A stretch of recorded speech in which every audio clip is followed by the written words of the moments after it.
Hey, what is up, everyone? Welcome to another episode of Build with the CEO. My name is Trevor, and I'm your CEO today. I'm the CEO of Coach Catalyst, and I'm excited to be here and talk today about some lead generation. So I've got headphones on, even though no one's talking to me, but it helps cut down on some of the noise that's going on behind me as I'm at my facility today. And so today I want to talk about lead generation. If you are listening to us on Facebook or YouTube, feel free to throw comments in there. Or if you're watching the replay, drop comments on this. We'll get back to you. Just make sure you tag us. But today is all about lead generation.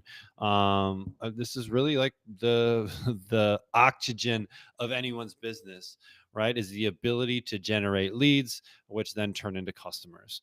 And so I've got some thoughts behind this, and maybe this will help you when you're thinking about your lead generation. But before we even start thinking about or talking about generating leads, we need to figure out the problem that we solve. And I think this is where a lot of coaches go wrong. They may have just learned something new, like let's call it kettlebell training, right? Kettlebell was all the rage in the early 2000s, especially in the fitness world. People would get kettlebell certifications and then they were a kettlebell coach, which didn't really speak to anyone unless someone else was interested in getting better with kettlebells. Kettlebells was simply a tool, but people marketed themselves as a kettlebell coach. Awesome. But the person that you're working with wants to lose weight. So, how does kettlebells relate to helping someone lose weight? And so, we need to be able to articulate maybe the tools that we have at our disposal that will help someone reach their goal. And so, this comes back to what problem am I solving? Okay.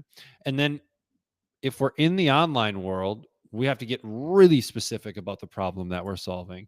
We need to solve it in a very unique way because there's a lot of noise in the online world. If we're in the offline world, we have a little bit more, you have a little bit more freedom to be wishy-washy with your service offering, because in the offline world, you're only going to be able to serve people that are within a certain radius, right? If they're coming to see you, a gym or in-person coach, things like that, if they're coming to see you, they're only going to drive so far, right? And so you naturally have a boundary on where you can get clients. So you can be a little bit more wishy-washy because there isn't quite as much competition. And people are typically searching for things. Gyms are a good example, right? Someone is going to search gyms near me or personal trainer near me, and they're going to find someone that is close to them because there is an offline component to it. But when we move into the online world, now we have no boundaries, right? It's anyone who has an internet connection. So we've got billions of people that we could potentially talk to. And so if our messaging is wishy-washy, if we just help anyone to lose weight, why should they choose you, right? What's different about your method? Why should they choose you over the other person? And if you just kind of talk in these general terms, you're not really going to end up speaking to anyone. But the cool thing about being in the online world, if that's our jam, is there's so many people that you can get super specific. I remember talking with another coach a while back, and she's a physical therapist, but she really serves the pickleball community, right? So she's a PT for pickleballers. And so if she's going online, if someone's interested in pickleball and they have an issue, she is the person for them, right? So how specific can we get? Another client, I've used this example, or another Coach Catalyst user, and I've used this example a lot in the past, is she serves moms who have girls. So she serves girl moms, not boy moms, girl moms. And so that's gonna either attract or it's going to repel certain people, right? If you're a boy mama, I'm not the person for you. But the cool thing is, in the online world, there's going to be plenty of girl moms out there that need what this person is offering. And so my challenge for you, before you start getting into lead gen, before you start getting into that, is really trying to figure out the problem that you solve. And the reason I say the problem that you solve rather than a certain type of people, because people are searching for problems. They're problem aware, meaning I understand that I have this thing and I want someone to help me solve it. Right? Those are the people we want to be going after. We won't want to have to be educating people about the problem, so that they eventually know that they need the solution, which is you. But you can go the other way as well. If there's a certain population that you really, really enjoy working with, um, stay-at-home moms, people that need to lose 100 pounds, um, triathletes, whatever. If there's a certain population that you love serving, cool. Now go interview those people, interview 10 of them, figure out what their issues are right now. Are they hiring any coaches for anything right now? And figure out the problems that they have. Okay? And then go create around those problems.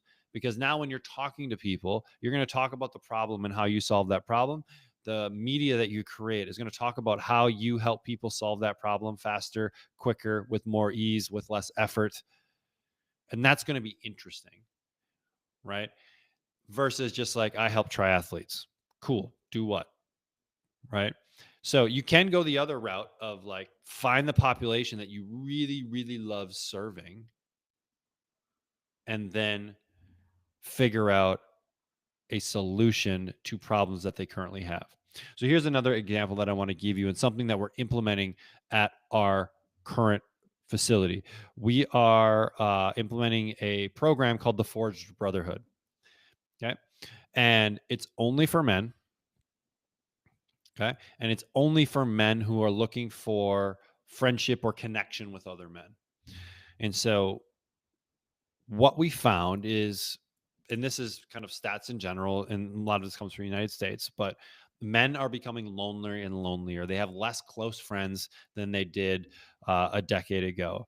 And so we're trying to create a program that brings men together to add a movement component or workout component to it, a connection, community workout type things every Saturday. And then we're adding a mindset component to it, and then a lifestyle component to it as well. We're doing quarterly events. We're doing all this stuff to help solve this problem of connection and community amongst men locally. Like, that's what we're trying to do. And so we saw this problem. A lot of men that I talked to is like, hey man, I really don't have any close friends. It's like my family and my work. I really don't have anyone outside of that. And personally for me, I've found a, a lot of fulfillment and joy from having a workout partner, another guy who I work out with a couple times a week. And so we're like, hey, there's probably other people that are in similar situations that are looking for this as well. So the problem was connection. Men are having issues with connection. So we decided to create a program called the Forged Brotherhood around this idea of connection. So everything that we do is about fostering connection. And so if someone's not really interested in getting better or not interested in working out, or doesn't really want to have connections with other men, then this isn't going to be a program for them. It's going to repel them quickly. But for the person that's like, hey, you know what? I've gotten so caught up in work. I've gotten so caught up in family. I just have lost a lot of personal connection. This is going to be for them. And so we figured out what the problem was. I talked to a bunch of people, and then we're creating the solution for that problem. So I'm just calling, and we're not just calling it like a men's group, that kind of stuff. It's very specific to this idea of connection. And then everything we do in that program is going to come back to that core value for this particular program. So my challenge for you is try to articulate the problem that you're solving as clearly as you can, or interview the population or the group of people that you want to serve and figure out what problems they have, and then go create solutions to those problems, and then let everyone know about it. Now is when we want to create awareness and create lead generation, because we're very clear on what we're doing and what we're solving. Okay. So if you have questions with that, definitely drop it in the comments. I'm happy to articulate a little bit more on that. Hey, Stefan, thanks for commenting here. So creating a niche rather than trying to capture everyone. I've heard this before, so I'll have to ponder this more. Right. And it really depends on, I'll articulate on this a little bit more. Stefan, is if you're in the offline world, our niche is typically a geographic location, right? People will only go so far. So in the gym world, it's really easy. It's like 5 to 15 minutes of drive time. That is who a gym will serve. Okay, 5 to 15 minutes of drive time. But if I'm in the virtual world, anyone with an internet connection, right? And so in the offline world, my niche is given to me based on geography. In the online world, I have to be really specific about it. If you're in a heavily populated Offline world, yeah, we probably need to get a little bit tighter on our niche, right? Think about like Orange Theory versus um, Lifetime or LA Fitness, right? Both of them are fitness, but they serve a different person, right? Or Orange Theory versus a personal trainer, right? And so we really need to get specific about who we're serving. So we never want to capture everyone. If we're speaking to the masses, we're not really speaking to anyone at all. So just some food for thought there. Okay. So once we've got this piece dialed in, now we want to develop awareness around that, right? And we also want to look at my little reactions with my camera, but we want to start developing awareness around it, and then we want to start generating leads and interest in what we're doing, and have that opportunity to help people. So if you're just getting started, and this applies even if you're successful, is I encourage most people to start locally. And the advice or the thought process changes a little bit on who we are and how we serve. So if I'm a fitness coach and I work with people around movements, around fitness, 9 times out of 10, I would suggest that person start in an offline space. Go work in a gym, go to a big box gym, personal train, whatever. You need to work with people in person if you're going to be coaching fitness and movement online. Just the way it is. You could do it virtually where you could have someone live Zooming and making it happen that way, but you need reps in that space before you can be effective with it online. And so, if you're a nutrition coach or a health coach, which is a little bit more maybe education based, accountability based, you can get by with virtual meetings and that kind of stuff a lot easier. So I think going strictly virtual as a health and nutrition coach is a lot easier. As a fitness coach, it's harder. It's definitely harder. And I think you're going to be better virtual if that's where you want to go. If you start offline, build a network, build a following offline, and then eventually move into an online world. And honestly, if my goal was to just have an online business in the fitness world, I would go work for a big box gym. I would just try and get in front of as big of an audience as possible, and just provide like crazy for that audience offline. And then if they're interested in working with me, could be in person, but it also could be in more of a virtual or a hybrid type of fashion. So if I was in fitness, that's the route I would go. Nutrition and health, honestly, the route I would go is partnerships, right? There's so many like businesses, fitness, for example, right? A gym where you could come in and provide a challenge. You could come in and provide a nutrition coaching program, do a profit share, do a rev share. And if you're already confident in your skills, that can be a great way to get in front of people. But if we're not confident in our skills yet, if we don't feel like we can solve a problem for a specific group of people consistently over time, then you just need to coach some people at a heavy discount or for free. And most people have enough audience right now to find 4 or 5 people for free. Do you have people in your phone? Right? Do you have friends on Facebook? Do you have followers on Instagram? You can easily go out and find 4 or 5 people that fit like the demographic and the problem that you want to solve, right? Or have the problem that you want to solve, and just start helping those people. I personally don't like free. I like at a heavy discount. And I like for a defined period of time.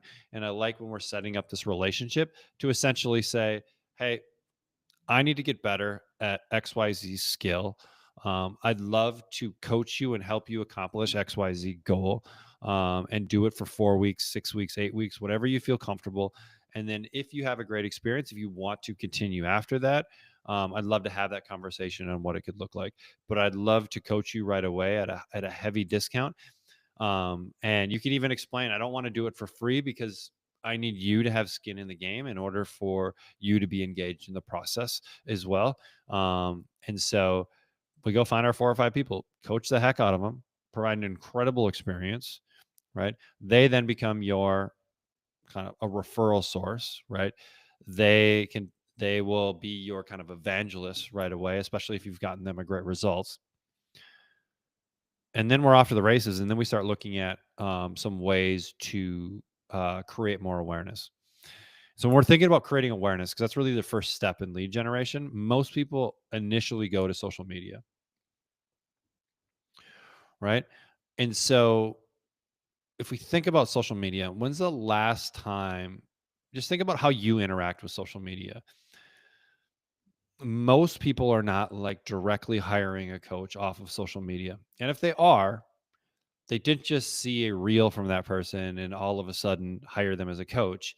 They probably watched their stuff for a fair amount of time, right? They saw different testimonials from that coach's clients, and the coach probably has a fairly big following. So there's a level of trust and authority there. And that coach has probably been putting out social media content for an extended period of time, really speaking to their target market, right? To the problems that they help people solve. And so for you, if you don't have that type of following, if you don't have that kind of trust and authority in the marketplace, that's a long game. Social media is a long game. Um, it's a great place to put effort, but it's not the best place to put your effort, the majority of your effort early on to get clients. Okay, because it is a long game. It is like a business card. We should be putting stuff out there. We should be solving problems. We should be building authority. We should be doing those things with social media, but we shouldn't expect that all of a sudden with me just posting on social media is going to get me clients. Right? There are ways that we can, if we do have a fairly large friend list or follower list, where we can kind of talk about what we're doing or a new program that we launched or things like that. And if someone right then and right there, if they have that issue and our program solves their issue or solves their problem, they may sign up. But the vast majority of people aren't going to be there. Right. So how can we find people that are ready to buy right now? Honestly, even if you're a virtual coach, the offline world is one of the best places, the fastest places to build authority. And one of the fastest ways to build authority is to speak in front of people. My guess is we could draw a circle around where you live, right? Go 10 miles in every direction on where you live, and there would be enough people inside of that circle that currently have a problem that you can solve in your sleep, and all they need to do is know that you can help them solve their problem. Like there's enough people in there for you to create a really nice business, right? And so we just need to get you in front of those people. So how do we do that? One of the best ways is figuring out where those people congregate, right? Who has access to those audiences? And in the offline world, there's lots of places where people have access to audiences. I know Stefan right here just said he's setting up CC strictly as a nutrition coach, but he's starting at his gym with a view to branching out online down the road, right? Which is a great way to do it because the gym has the audience, right? Already, someone going to the gym is going to be interested in health. They're going to be interested in fitness. They're probably going to be interested in nutrition, or maybe they've been going to the gym and haven't been getting the results that they want because their nutrition hasn't been supporting their efforts in the gym, right? So where do we find that audience? Maybe I work exclusively with like busy CEOs, right? That's kind of the catch term for someone that works with executives. Where do executives congregate? They probably go to Rotary meetings. They're probably part of other organizations, maybe BNI or other kind of networking groups. And so, how can you get in front of those people, in front of these groups, and provide value to those groups? Because if you stand in front for 20 minutes and talk about how you help people accomplish X, Y, and Z, everyone in that room is going to believe that you're an authority, whether you know what you're talking about or not, because you are in front. Maybe you have a little PowerPoint or something going on. You're talking some specs. You've got some nice slides, right? Just you being in that position makes you an authority, right? Which gets to this idea of know, like, and trust factor, which is essentially this person can solve my problem. I believe that this person can solve my problem. And so if there's people in the room with the problem and you're up there for 20 minutes, right? And you're able to show them the path to be able to solve the problem and show them why they haven't been successful right so far, like you have a much more likelihood of them hiring you. And maybe they aren't ready right then and there, but we want to capture their information, put them on our email nurture list, and continue to provide value to those people. which we're going to talk about partnerships more, and kind of we're going to be talking about lead generation for the next month, and I'm going to bring on an expert next week to talk a little bit more about partnerships. I think it's one of the fastest ways that you can grow a business, and we'll let her kind of talk a little bit more on that. But today, when we're talking about lead gen, we're talking about getting in front of people. Email is still and will probably always be, until something replaces email, one of the best ways to nurture people, because we can't predict when someone is going to be ready. Can't predict it, right? But people can be interested, right? And they want to learn more. And email can be a great way for us to be able to provide value, stay in front of someone, so that when the pain becomes great enough, or they have the moment that they need to make a change, you are the first person that they think of, right? That is the goal of marketing, ultimately, is that when the pain becomes so strong that they need to make a change, or they have that moment, which is like, this is it, I need to do something, you are the person they think of. And email is one of the best ways to do that. It's a scalable way. You can provide a ton of value in it.